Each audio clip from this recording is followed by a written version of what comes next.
Մենք ուրախ ենք ողջունել այստեղ ստուդիայում New Mac հրատարակչության տնօրեն Արտակ Ալեքսանյանին, ողջույն Արտակ։ Վաղուց ենք հանդիպել այստեղ եւ հաճելի է հերթական անգամ քեզ ողջունել, առավելևս որ լավ առիթ կա հունվարի 1-ից նոր գիրք սիրող մարդկանց համար ակումբ է գործելու, ընդամենը 100 մարդ է նախատեսել ընդգրկել այս ակումբում եւ կարծում եմ New Mac Signature Club-ի մասին հենց երևի հենց հիմնողից կամ հիմնադրի կարող ենք ճշտել մանրամասներ, ինչպես ստացվեց, որ եկաք այդ մտքին եւ առասարակ արդյոք 100-ը քիչ չէ, անշուշտ քիչ է, բայց նախ առաջինը 100 նախատեսնենք, որպեսզի մենք էլ հասկանանք ինչպես է ակումբը գործելու,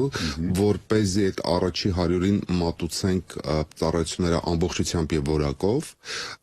որպեսզի նաեւ Նյումեկի անձնակազմը հասկանա, որովհետեւ սա առանց ավելորդ համեստության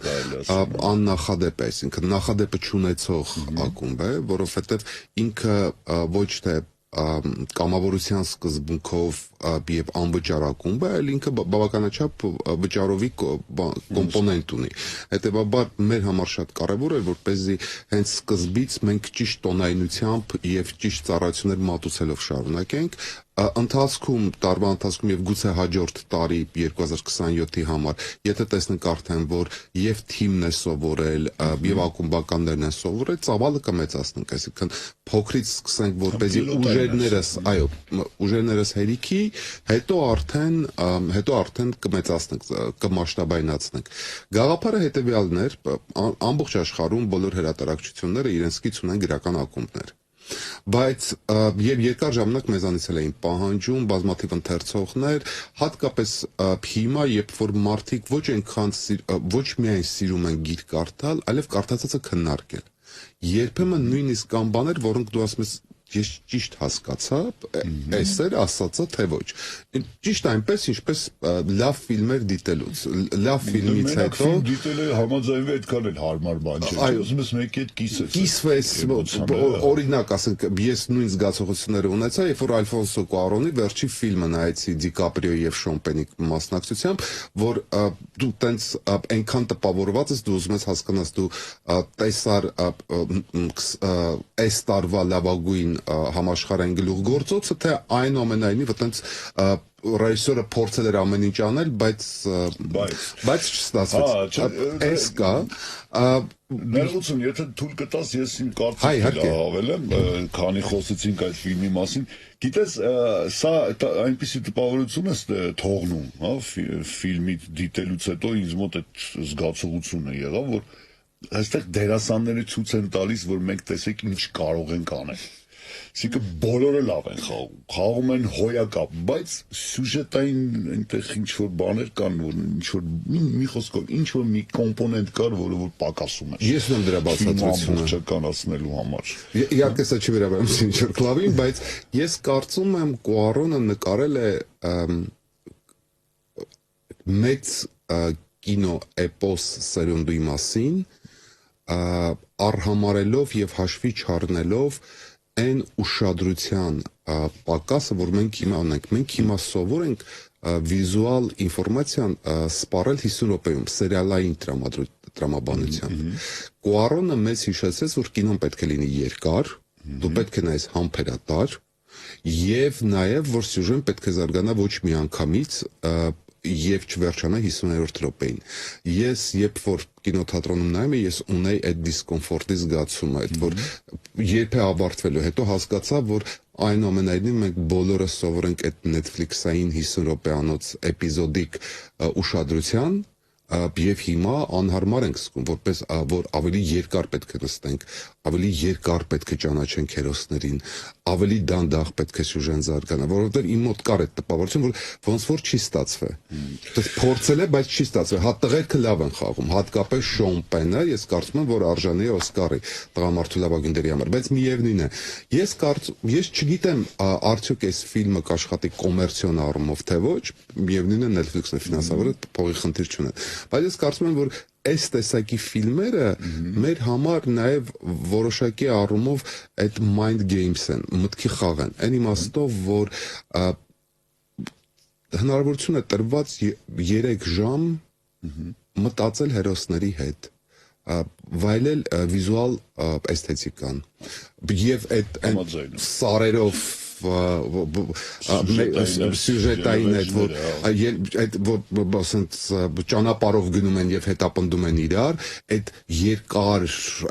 իտալական նեոռեալիզմի ոճով նկարված, որ համարյա մնում էր որ բան լիներ, սև ու սպիտակ լիներ, այնքան էսթետիկ է։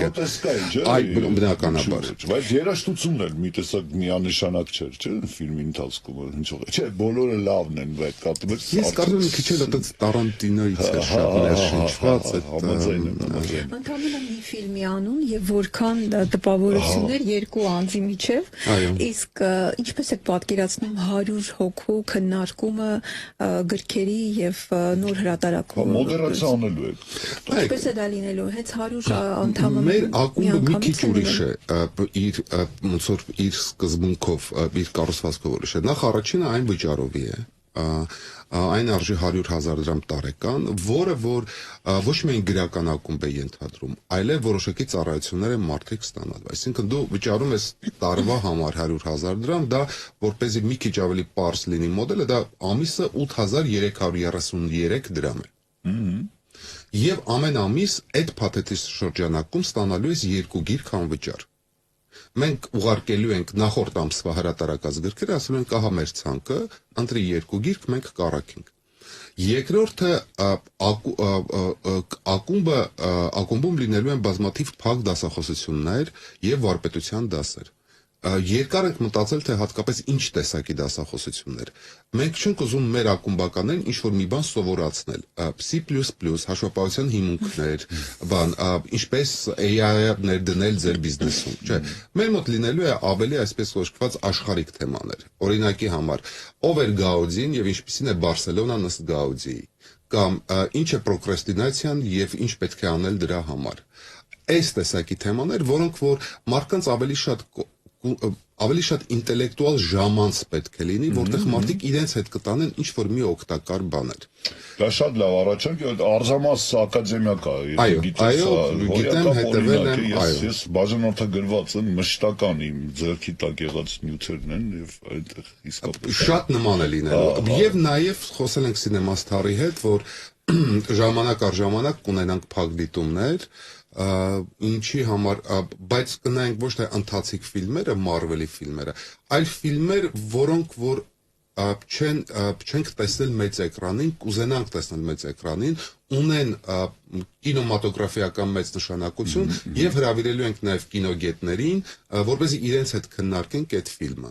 Շատ տենց ռետրո չեն գնա մեծ քաղաքի լույսերը Չապլինի չենք ցուցադրի կամ քամուս քշվածները, բայց հավանաբար կլինեն քննարկումներ, ֆիլմն է ավելի լավ, թե գիրքը։ Դա ամենակարևորն է, որովհետև դա մշտական թեմաներից մեկն է։ Այն նշեցիք, որ վճար կա։ Մի կողմից նաև երբ որ վերածում ենք դա երկու նվերների գրքերի տեսքով բացարձակ գումար չէ ամսական 8,333 դրամը։ Մյուս կողմից միգուցե լինեն մարդիկ, ովքեր կցանկանային անդամակցել, բայց այդ միանվագ 100-ը կամ եթե չեմ սխալվում կես տարվանը 60,000 է, գուցե այդքան էլ հասանելի չէ։ Հարցս այլ բանի մասին է։ Ինչ է մտածել եք արդյոք, եթե ենթադրենք լիներ անվճար, իսկ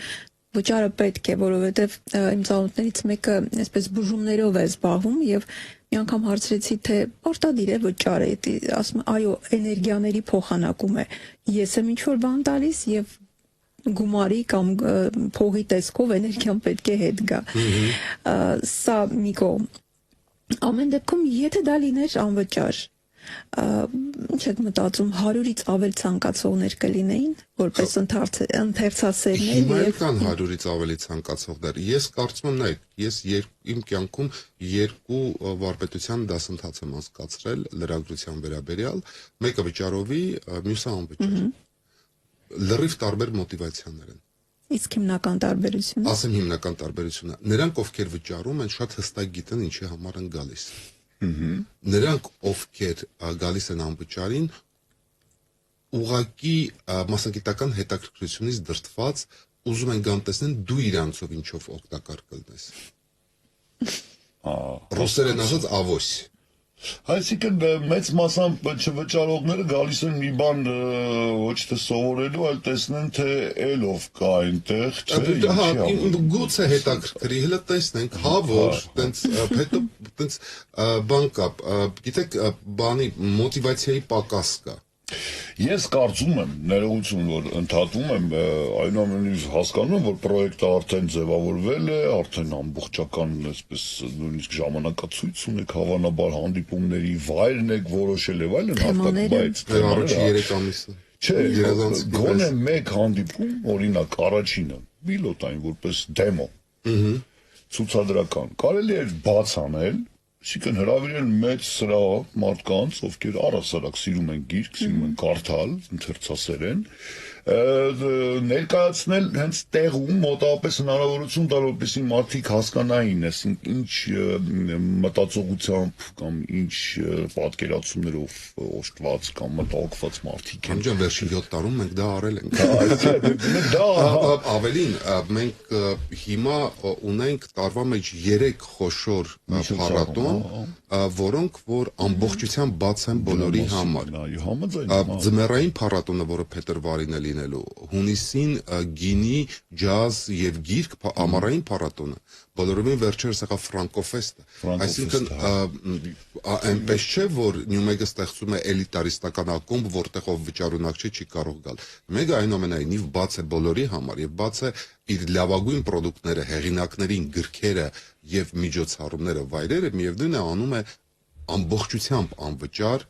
բացարձակ ազատ բոլորի համար։ Ժամանակ կար, որ մեզ նույնիսկ հորդորում էին, ասում են, որ սիմվոլիկ մուտքավճար սահմանեք ձեր միջոցառումների համար, մենք նույնիսկ դրանից հրաժարվեցինք, որովհետև համարում ենք, որ մարդիկ պետք է մշակութային երկխոսության մեջ ներգրավվեն նույնիսկ միջանցքներում եւ ուղղակի գան, եթե նույնիսկ գիրք չեն առնում, բայց տեսնեն ովքեր են գնում գրքերը,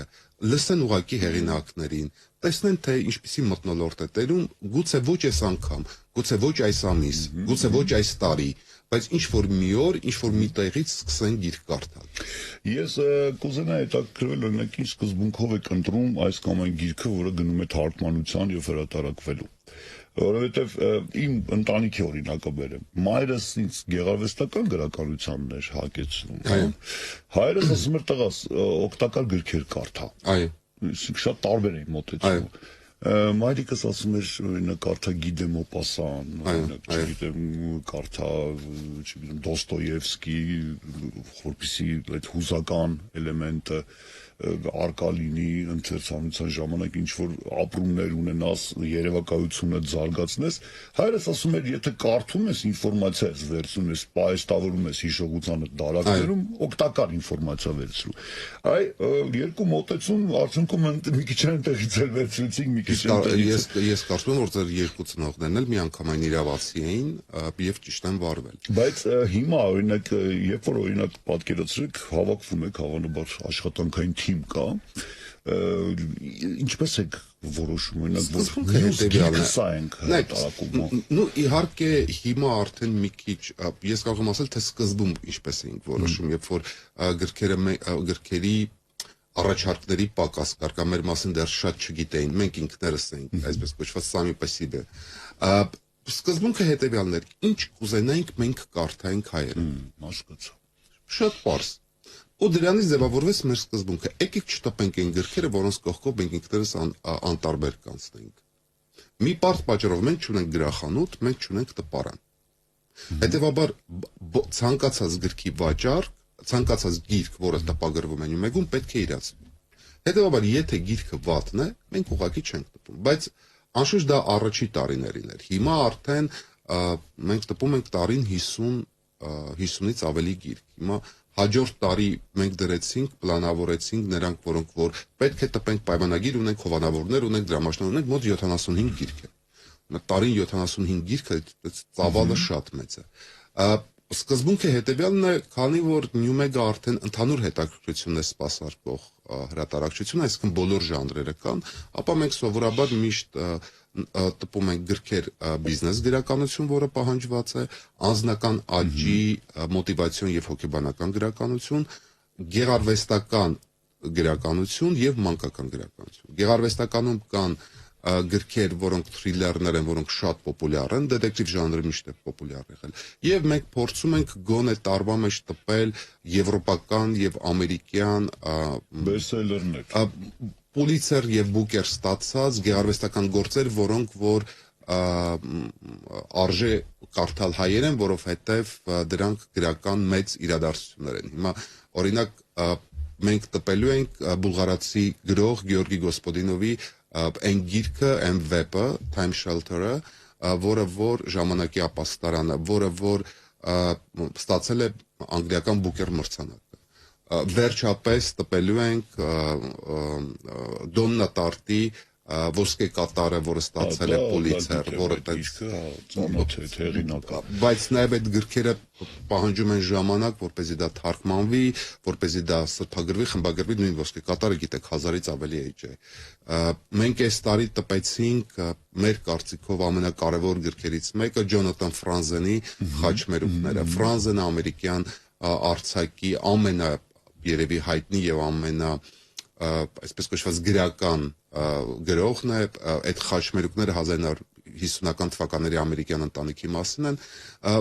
նկատի ունեմ փորձում ենք հնարավորին չափով մեր գրքերի կատալոգը բազմաժանր դարձնել, որպեսզի կարողանանք սպասարկել բոլոր հետաքրքրությունները։ Այս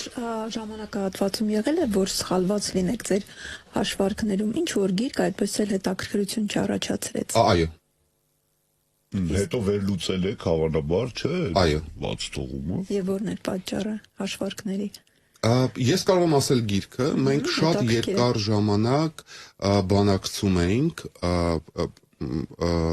որպեսզի ձեռք բերենք գիրք, որը հրատարակեցինք 2019 թվականի դեկտեմբերին։ Դա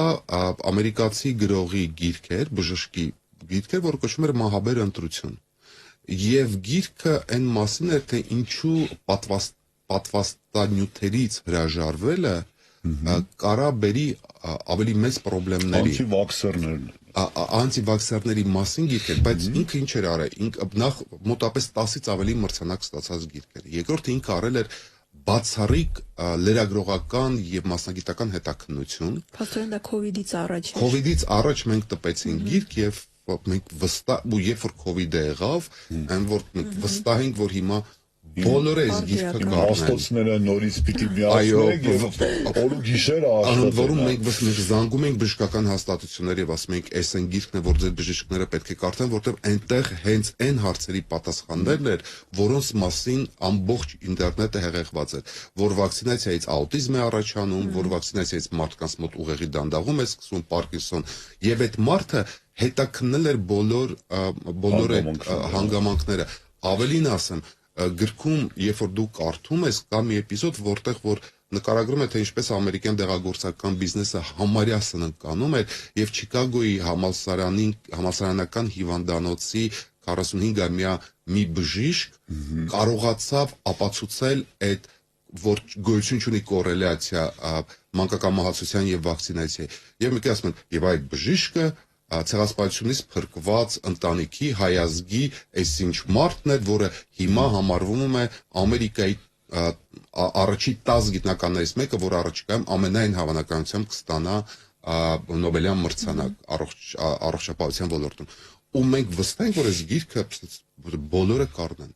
Մենք զանգում ենք հիվանդանոցներ եւ ասում ենք, մենք կարող ենք ձեզ շատ էժան գնով տալ, որտեղ կարծում ենք, որ այս այն գիրքն է, որ պետք է բժիշկները ունենան։ Պարզվեց ոչ մեկին հետաքրքիր չէ, մենք շոկի մեջ ենք։ Պարզվեց նույն այդ բժիշկները, ընտանեկան բժիշկները, որոնք որ ժամանակին պետք է առաջինը լինեին, որոնք քարոզեն օգտվել պատվաստանյութերից, սեզոնային գրիպի դեմ պատվաստումներից, իրենք էին իրենց հաճախորդներն ասում, դե հələ նոր է չկի, այլ եկեք սպասենք։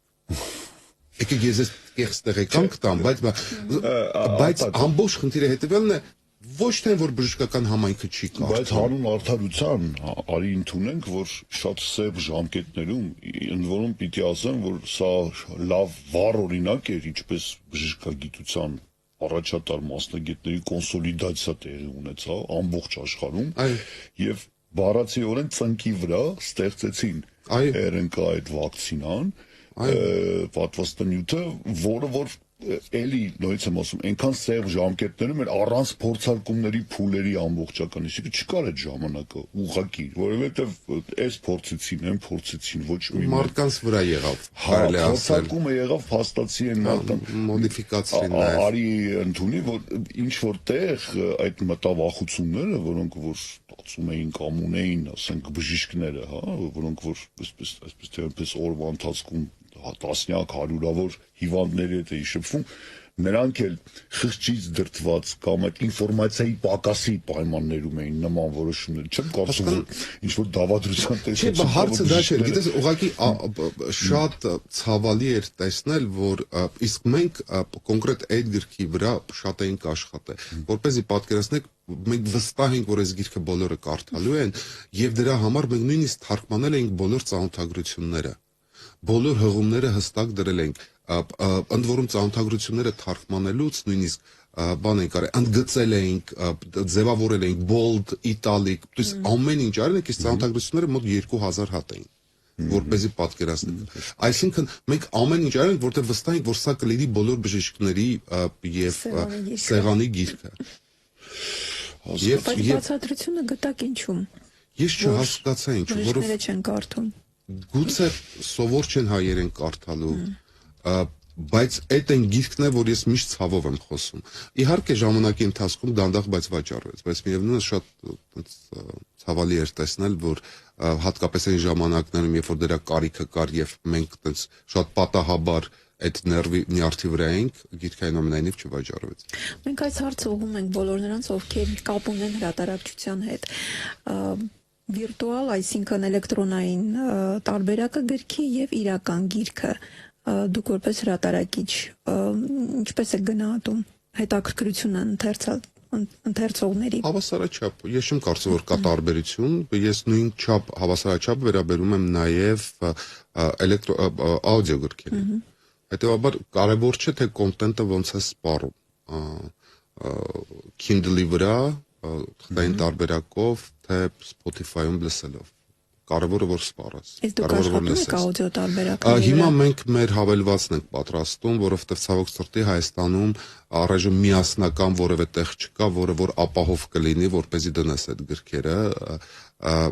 Ինչ իմաստով ապահով չէ։ Գողանում են։ Բյուրատության տեսակետից, հա։ Գրահենությունը շատ բարձր է եւ հատկապես հիմա երբ որ նույնիսկ չկան էլեկտրոնային գրքեր, մեր գրքերը այտենց սկան են անում, հետո այդ սկանը միավորում են իրար մեկ PDF-ում սարքում ու հետո 200 դրամով վաճառում են Telegram-յան խմբերում։ Դե ինչ պիտի վաճառեն, լավ, այսինքն ճիշտ հասկացեք, եթե նույնիսկ լավ շատ են վաճառում։ Երբեմն մեզանից ավելի շատ փող են վաստակում։ Հետաքրքիր է։ Չէ, մի կողմից վատ չէ, որ գնորդներ կան, հենց այդ պատճառով է, որ իրականում շատ այդ մասին չի խոսվում, որ լավ, եթե լավ գողացել են, ինչ որ մեկը գնել է, կարդացել էլի վատ չէ, լավ է որ կարդացել։ Գոնե կարդալու համար են ծախսում։ Որոշել է, չէ, որ գրքի գողը գող չի։ Այո։ Այս դեպքում չգիտեմ իհարկե ինչպես այդ հարցին կվերաբերվեն դատարանում, չեմ կարծում որ դա ասենք օրինական է, այսպես հակափաստարկը դա գրքի գողը գող չէ, գողը գող է բոլոր դեպքերում, այսօր ձու վաղձի, չէ, վերջը այդպես ինչ որ համատություններ կան։ Լավ, արդյոք ընթերցողների թիվը, քանակը կոնկրետ երկրում դա ընդհանուր հասարակության ցուցանիշ է քեզ համար արտակ։ Այո։ Եվ արդյոք ճիշտ է այդ կորելացիան, ճիշտ է արտահայտում մակարդակը ընդհանուր հասարակության։ Այո, շատ լավ ցուցիչ է։ Մենք իրականում հիմա ունենք շատ մտահոգիչ թվեր։ Երբ որ դու նայում ես, օրինակ, կան հետազոտություններ, ըստ որոնց 9-րդ դասարանցիների, բոլոր 9-րդ դասարանցիների 45%-ը չի հաղթահարել հայերենի միասնական քննության նվազագույն շեմը։ Դե ասեմ, որ նույն բարեկեցիկ ամերիկացիական նահանգներում մի լավ պատկեր չէ, այնտեղ մաթե հանրահաշվի քննությունը չեն հանձնել։ Ասում իսկ ինչի միշտ համեմատվել Ամերիկայի հետ։ Ընդունում ենք, որ մենք գործ ունենք մի երկրի հետ, որը Խորհրդային Միությունից ժառանգեց 99% կրթական ցենզով հասարակություն։ Ընդամենը 30 տարվա ընթացքում այդ տոկոսը դեգրադացվեց, իջավ շատ ցածր մակարդակի։ Ես բյուջեներն եմ տեսնում, ուղղակի թե այսպես կրթության հասկանում եմ, բայց միևնույն է դրանք մտահոգներ են ուղղվում զուտ այդտեղից արդեն։ Բան չունեմ ասելու, բայց մյուս կողմից կարելի է պահպանել այն ինչ կա եւ շատ էքսպերիմենտներ չանել, հատկապես այն ոլորտերում, որոնք որ աշխատում էին։ Այսինքն, այո, բյուջեները հարկավոր են հատկապես կրթական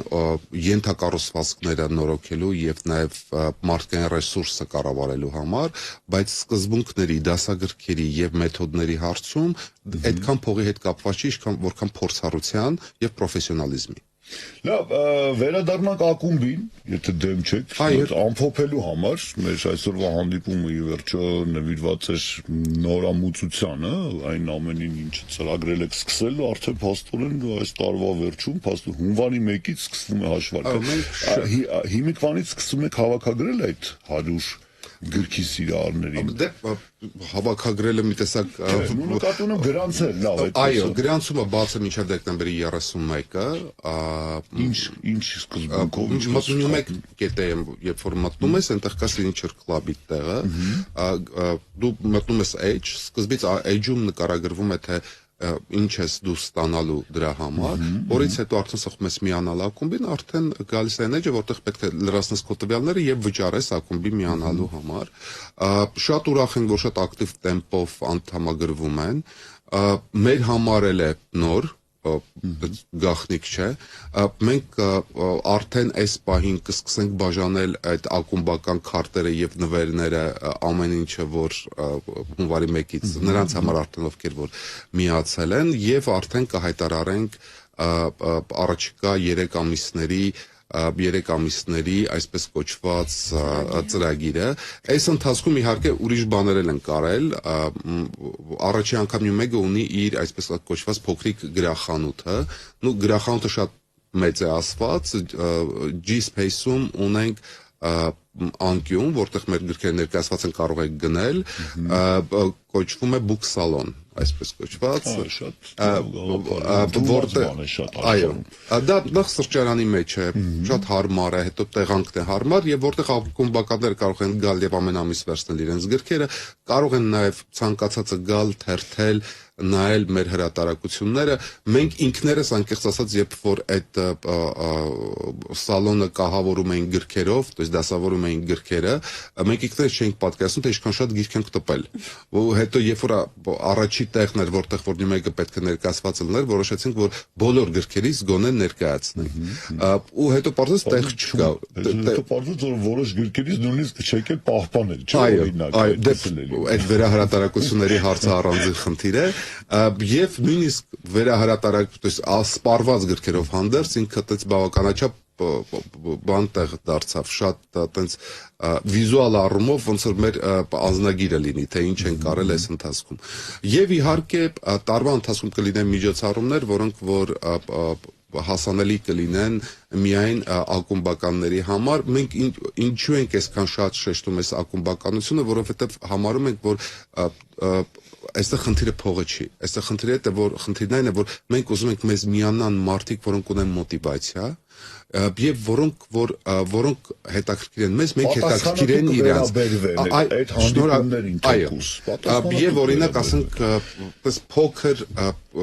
կոմպլիմենտներ ենք նախապատրաստել, օրինակ ասենք նույն հաջորդ տարի լույս է տեսնելու Հերիխ Մխիթարյանի գիրքը կեսագրությունը, որը հիմա արդեն խմբագրման վերջի փուլում է, մենք որոշել ենք, որ ակումբականները բոլորից շուտ, մեկ շաբաթ շուտ կստանան այդ գրքի օրինակները։ Կամ օրինակ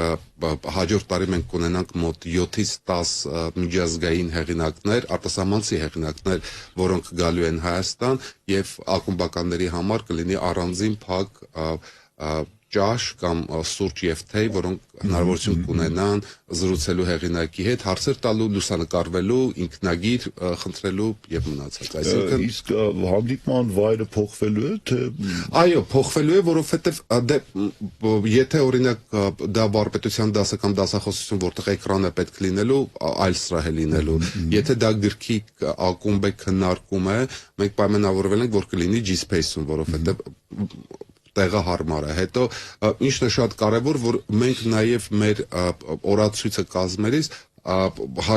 սկսեցինք հաշվի առնել բաներ, որոնք մեր մտքով չեր անցնում։ Օրինակ, մեզ միացավ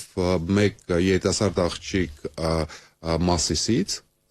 եւ ասեց, որ խնդրում եմ հաշվի առեք, որ ես աշխատող եմ,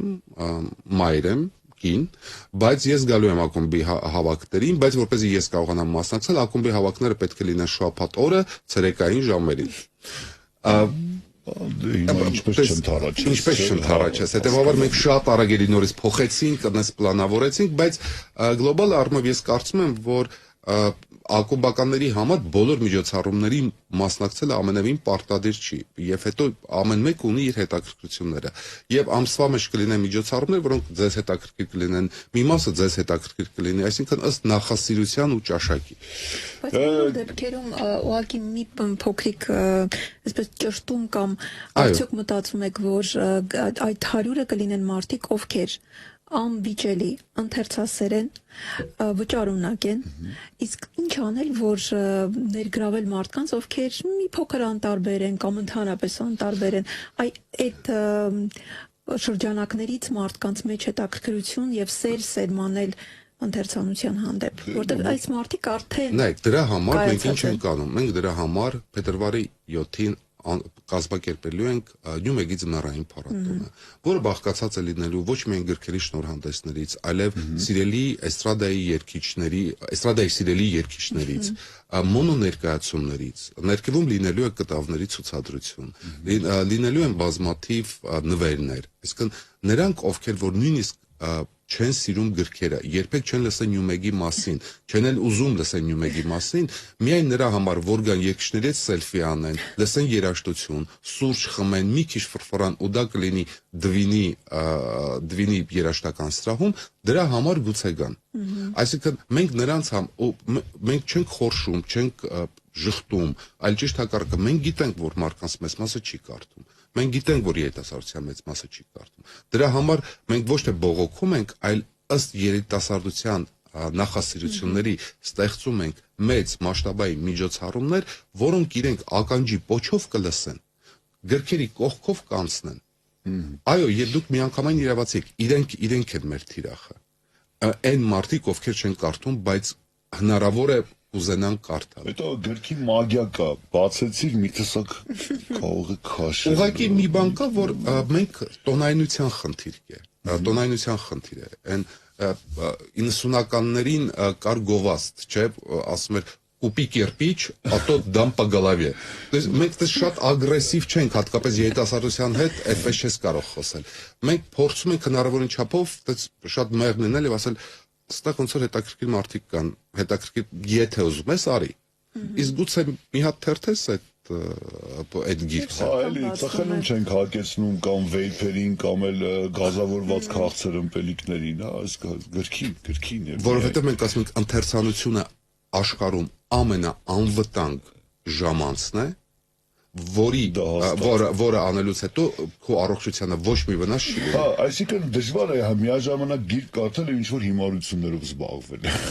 Այսինքն անհամադրելի է։ Այո, եւ ոչ մեկին չես վնասում, ոչինչ չես անում, օդի արտադրությանը չես նպաստում, քո առողջությունը չես քայքայում։ Լավ բիզնես է ընտրել։ Այո, շնորհակալ։ Ես էլ եմ այդպես կարծում կարելի է, դե չգիտեմ փող աշխատելու մասին ճայի չխոսենք, բայց անոնիվ տարբեր բաներով կարելի է զբաղվել։ Մարդ պիտի լավ բաներով զբաղվի, ասում հաճելի եւ պիտանի։ Եվ այդ առումով շնորհակալություն ուզում հայտնել ձեզ եւ ձեր թիմին։ Մի պատմությունով ավարտենք մեր զրույցը։ Պարզվում է, ես Facebook-ում ընկերների միջոցով եկա հասա մի հարթակի, որը պարզվում է խումբ կա շրջաններում ապրող երիտասարդները, որոնք այդքան գումար չունեն, որպեսզի թարմ նոր տպած գրքեր գնեն, փոխանակում են։ Ու ով է զբաղվում այդ փոխանակումով գիտեք, այդ ուղևորը փոխադրումներով զբաղվող, այսպես Այո, մեքենաներ, լսել եմ իրենց որ ռայոններում քշում են, չգիտեմ, միջքաղաքային այդ ուղևորը փոխադրումներով են զբաղվում, այդ վերցնում են գրքերը տալիս են, տանում են այդ շրջանում, վերցնում են այդտեղից այդ խմբից տեղյակ ենք, շատ ազդվել էին, ազդեցիկ բան է, շատ հուզիչ էր ու դրա համար մենք գիտեք մտածեցինք մի նոր ծրագիր, որը այս տարի արել ենք ու շատ հաջող անցավ, գաղափարը հետևյալն էր, մենք գնացինք մասնավոր ընկերությունների մոտ, ասացինք լսի, դու ունես կորպորատիվ սոցիալական պատասխանատվության տող, ճիշտ է,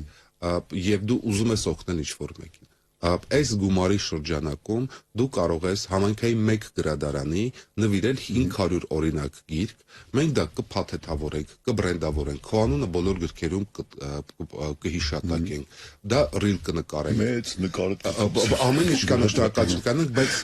եթե որոշել եք ծախսել գումար օգնելու ինչ-որ մեկին, եկեք օգնեք գրքերով եւ բարեբախտաբար այս տարի 14 համայնքային գրադարանի օգնել ենք։ Ինչ լավ բան է։ Մենք շոկի մեջ ենք, որտեղ մենք գնացինք գրադարաններ, որտեղ նոր գրքեր չեն ստացել 1992 թվականից ի վեր։ Շնորհակալություն, մենք ուղղակի ժամանակ այլևս չունենք, շատ հաճելի էր, շնորհակալություն ևս մեկ անգամ։ Մեր հյուրն էր Նյումեկ հրատարակչության տնօրեն Արտակ Ալեքսանյանը, եւ հիշեցնում ենք, որ հունվարի 1-ից գործելու է նոր փակ ակումբ 100 անդամով, կոչվում է Newmec Signature ակումբ ներողություն, եւ մենք անապերությամբ կսպասենք արդյունքներին, տեսնենք թե ինձ օրինակ շատ հետաքրքիր ովքեր լինեն։ Ես անպայման կհրավիրեմ ձեզ երկուսին։ Խոստանում եմ առաջի 3 հանդիպումներին։ Մինչ նոր հանդիպում։